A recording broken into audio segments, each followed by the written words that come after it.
السلام عليكم، ازيك يا صديقي؟ يا رب تكون بخير. سؤال من الأسئلة حلو قوي وجت في النماذج الاسترشادية.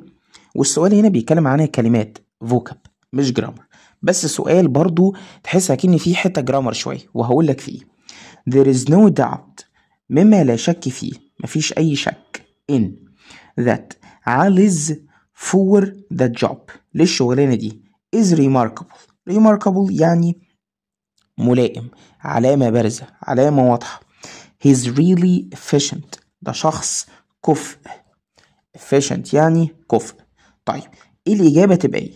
suitability ولا suitable ولا suit ولا suits؟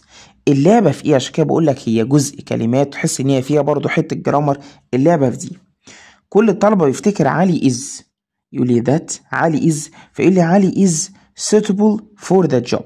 لا، انا هنا دي اختصار لهاز. علي عنده ايه يا مستر؟ عنده suitability، عنده ملائمة، عنده كفاءة.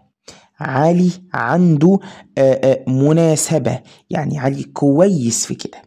مش هتنفع suitable لان دي مش is. كانت لو دي is فاقول لك علي is suitable، ده علي مناسب for the job، ولكن علي عنده ملائمة ومرونة للشغلانة دي. فهمت قصدي انا بتكلم في ايه؟ ركز عشان دي نون اسم. خلاص كده يا صديقي، بالتوفيق ان شاء الله. سلام عليكم.